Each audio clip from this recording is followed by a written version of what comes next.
What if I told you that everything you've been doing to bond with your cat has been completely backwards? Korean cat culture has figured something out that the rest of the world missed. Cats raised in their way carry something different in their eyes, a softness, a surrender, a depth of trust most Western owners never get to see. No matter how much they love their pets, no matter how many toys they buy or treats they give. It's not about money. It's not about expensive products or special breeds. It's something else entirely, something most of us were never taught. So what do Korean cat owners understand about the feline heart that the rest of the world has been missing? And why does it work so deeply that cats bonded this way seem to love differently for the rest of their lives? The first secret is a concept called nunchi, and once you understand it, you'll never interact with your cat the same way again. Nunchi is the Korean art of reading subtle emotional cues without anyone saying a word. It's about sensing the energy in a room, noticing micro-expressions, responding to what's unspoken. In Korean culture, having good nunchi is one of the highest social skills you can possess. And here's what's fascinating. Cats are nunchi masters. They've been reading your energy, your body language, your micro-movements since the moment you brought them home. The question is, have you been reading theirs? Most cat owners look at their cat and see a cat. But a nunchi-trained eye sees a symphony of communication happening every single second. Your cat's ears rotate up to 180 degrees independently, and each position means something different. Forward and alert, curiosity and engagement. Rotated slightly sideways, uncertainty. They're not sure how they feel about what's happening. Flattened back, stress, fear, or overstimulation. Their whiskers tell stories too. Pushed forward means interest and confidence. Pulled back tight against their face means anxiety. Relaxed and neutral means calm contentment. Here's a technique that will transform your relationship: the 3-second pause. Before you ever reach toward your cat, stop. Read them for 3 full seconds. What are their ears doing? Where's their tail? Are their whiskers relaxed or tense? Is their body loose or coiled?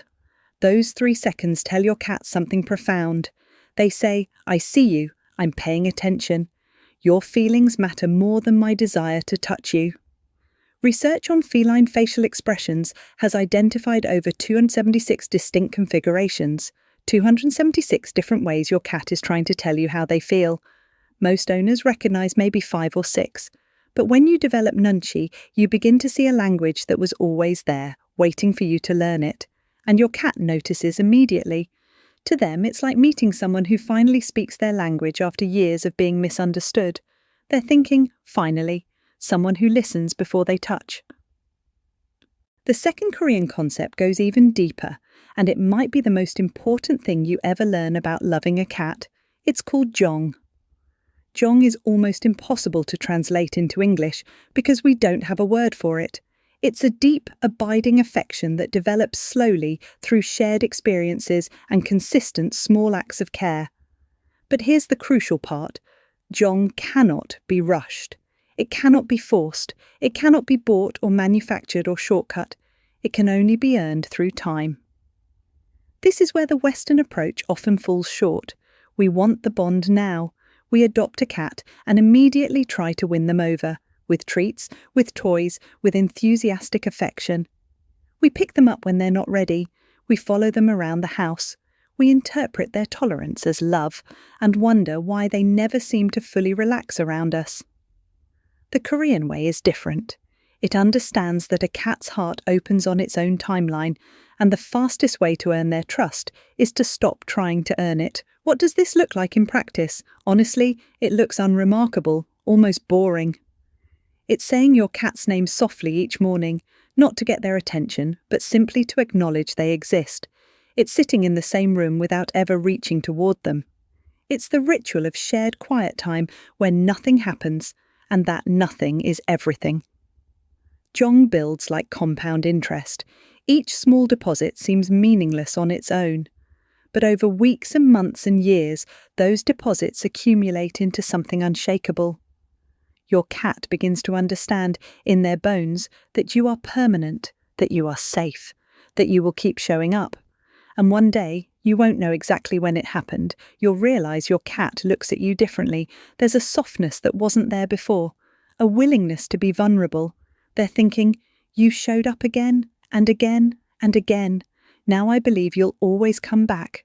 That's Jong, and once it's formed, it never fades. Here's something that might surprise you.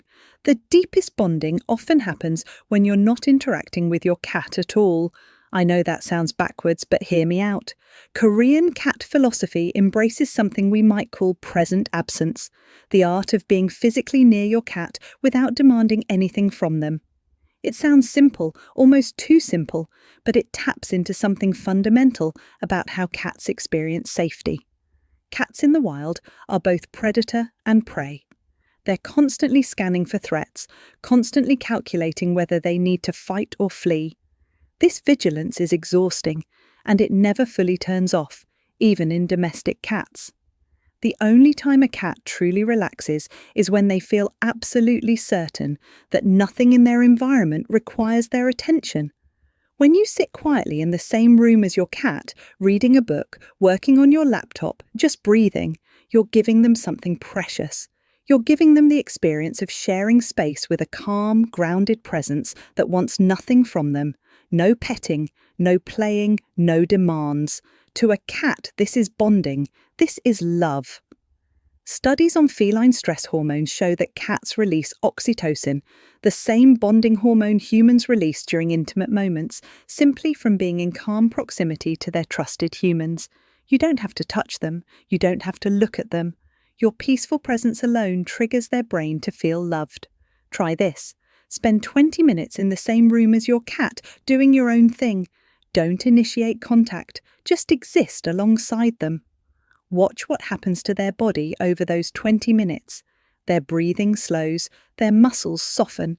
They might stretch out, exposing their belly, the ultimate sign of feeling protected. This is what your cat is thinking during those quiet moments. You don't need anything from me right now. That's how I know I'm safe. In Korean culture, small gestures of recognition carry enormous weight. A slight bow, a respectful greeting, acknowledging someone's presence before doing anything else. These micro moments might seem insignificant, but they communicate something profound. I see you. You matter. Your cat craves this recognition more than you might realize. One of the most common missed opportunities? The morning. Owners wake up and immediately check their phone, start coffee, begin their morning routine. The cat? An afterthought, maybe a quick pat on the way to the bathroom. The Korean approach flips this entirely. The morning acknowledgement is perhaps the most powerful ritual you can establish. Within the first 60 seconds of waking up, before you check your phone, before you do anything else, find your cat. Speak their name softly, offer a slow blink. Just let them know, I'm awake, and my first thought was you. Behavioral researchers found that cats who receive this kind of consistent morning greeting show cortisol levels up to 40% lower throughout the entire day. One small moment of recognition creates a ripple effect of calm that lasts for hours. The return greeting is equally important. When you come home, your cat has been waiting. They may not show it dramatically like a dog would, but they've been aware of your absence. They've been listening for your car, your footsteps, your key in the door, to walk past them, to greet other family members first, to immediately start on tasks. It registers. They feel unseen. Instead, make your cat your first acknowledgement.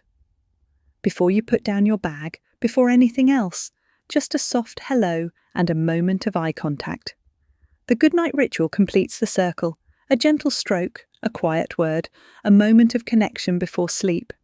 It tells them the day is ending safely, and tomorrow will begin with them being seen again. These rituals might seem small, but to your cat they're everything. They're thinking, you see me. Every single day you see me. The final Korean secret might be the hardest for Western cat owners to embrace because it asks us to do something that feels counterintuitive. Nothing. In Korean philosophy, the most meaningful connections unfold naturally, without force. You can't make someone love you by pursuing them relentlessly. You can only create the conditions for love to grow, and then wait. This is the art of invitation over demand. Think about how most people approach a cat they want to bond with. They reach toward them. They pick them up. They follow them from room to room. They interpret any tolerance as permission to continue. The energy is pursuit, wanting, taking. Now think about how that feels from the cat's perspective. Someone larger and more powerful, constantly approaching, constantly reaching, constantly wanting something from you. Even when the intentions are loving, the energy feels like pressure, like your boundaries don't matter. The instinct is to think more affection equals more love. But to a cat, uninvited affection feels like disrespect. The Korean way flips this entirely. Instead of pursuing your cat, you make yourself available, and then you wait. You sit on the couch with an open hand, palm facing up, and you let them come to you. You turn your body slightly away, signaling you're not a threat. You offer patience and silence, and you trust that love will find its way to you when the time is right. Here's what happens when you practice this. Your cat starts choosing you. Not because they have to, not because you've cornered them or given them no other option, but because, in the freedom you've offered, they've decided your lap is where they want to be. There's no deeper love than the love that's freely chosen. Your cat is thinking, you let me choose you, that's why I keep choosing you. The Korean secret to earning your cat's deepest love isn't really a secret at all. It's a shift in perspective from trying to get love to creating the conditions where love can grow. It's nunchi, the art of reading your cat's signals and responding to what they're actually feeling. It's jong, the patience to let trust build slowly through countless small moments.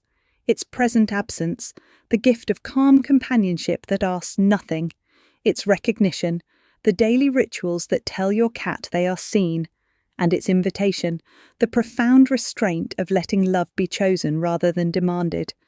These aren't techniques to master. They're ways of being with your cat that honour who they truly are. Sensitive, intelligent, deeply feeling beings with their own timeline for trust, their own language for love. And here's what's beautiful. Jong, once formed, never fades. It lives in every slow blink across the room, in every soft trill when you walk through the door, in every moment they choose your lap over anywhere else in the world. Your cat's heart has been waiting for someone to love them this way, quietly, patiently, on their terms. Maybe, starting today, that someone can be you. Which of these Korean concepts surprised you the most? Drop it in the comments. I'd love to hear your thoughts. And if this helped you understand your cat even a little bit better, hit that like button and subscribe. Your cat's heart deserves it.